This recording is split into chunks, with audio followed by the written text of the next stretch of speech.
Today I want to talk about fats. So how do you know if a fat is healthy? Well, there's a couple criteria I go by. The first is how stable is the fat. The most stable fats are saturated fats, like coconut oil. They're easily identified because they're solid at room temperature. A saturated fat means that there are no double bonds in its atomic structure.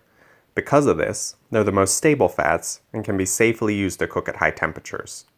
The most common sources of saturated fat in the United States are coconut oil, animal fats, cheese, and other dairy products. So next up are monounsaturated fatty acids. These oils contain one double bond in their atomic structure, making them less stable. Monounsaturated fatty acids are also referred to as omega-3s and omega-6s. These numbers correspond to the location of their double bond. These include fats from animals, fish, avocados, olives, nuts, and seeds. Finally, we have polyunsaturated fatty acids. So, these would be fats that have multiple double bonds in their atomic structure, making them the most unstable. As a result, these oils most easily become rancid or oxidized in the presence of heat, light, or oxygen. When we consume rancid oils, they react and bond with proteins and sugars in our bodies, increasing inflammation and damaging our cell membranes. So polyunsaturated fatty acids should be stored in dark bottles and only used when cooking with little to no heat. Oils containing high amounts of polyunsaturated fatty acids include vegetable oils such as corn oil, soybean oil, sunflower oil, and safflower oil. The next question we want to ask is, does the fat have a healthy balance of omega-3 and omega-6 fats? So omega-3 and omega-6 fats are both essential fatty acids, meaning that our bodies require us to consume them in order to function properly. Omega-3s are heart healthy and anti-inflammatory, while omega-6s are heart unhealthy and pro-inflammatory when consumed in an unbalanced ratio. So in order for our bodies to function optimally, we need a healthy balance of omega-6s to omega-3s. Animals consuming their natural food source will have a healthy balance of these fats. For example, if we took a cow and only fed it grass, its natural food source, it would develop a healthy ratio of fats. If we took a different cow and fed it an unnatural diet high in grains, it would develop high level of inflammatory omega-6 fats. So for this reason, we recommend eating pastured and grass-fed beef over conventional grain-fed beef. Similarly, wild fish have a healthy ratio of fats, while farm-raised fish, generally fed a diet high in grains, have an unhealthy level of omega-6 fats. So Americans on average have an unhealthy ratio of up to 20:1 omega-6s to omega-3 fats in their diet. So this results in a chronic inflammatory condition in the body, promoting a wide variety of diseases. The uneven ratio is largely due to overconsuming unhealthy oils and grains. The most commonly consumed unhealthy oils are vegetable oil, peanut oil, soybean oil, and corn oil, all of which have extremely high levels of inflammatory omega-6 fats. So in order to develop a balanced ratio of fats, we recommend avoiding the unhealthy fats and supplementing with 1,200 milligrams of mercury-free fish oil daily. If you currently take fish oil, break a capsule open to make sure it's not rancid. So fresh, healthy fish oil will not taste or smell fishy.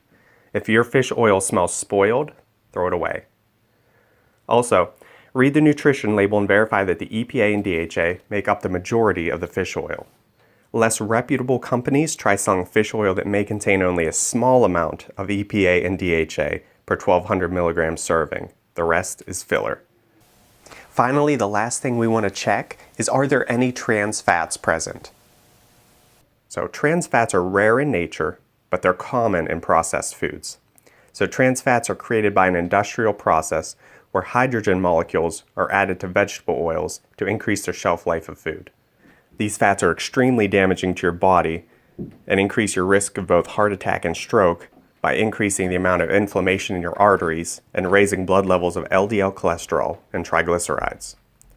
A study done by the New York City Department of Health and Mental Hygiene, and also published in the CDC's journal Preventing Chronic Disease, revealed that 9% of top-selling packaged foods in the US listed partially hydrogenated oils in their ingredient list. Of those 391 products, 84% claim to contain 0 grams of trans fat per serving. So how's that possible, you might wonder? The labeling guidelines indicate that food containing less than 0.6 grams per serving can claim to have 0 trans fats. So to avoid listing trans fats on their ingredients, some companies will decrease a food's serving size. For example, a bag of chips containing 1.5 grams of trans fat can hide its trans fat by increasing the number of servings per bag to 3.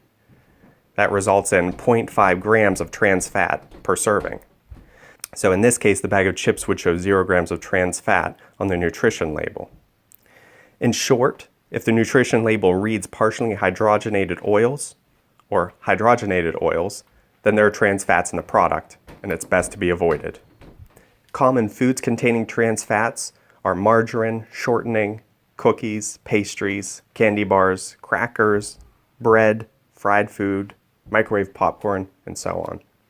Healthy fats that I would recommend you eat instead of the unhealthy fats include things like coconut oil, ghee, palm oil, duck fat, beef tallow, bacon fat, butter, olive oil, avocado oil, and macadamia nut oil.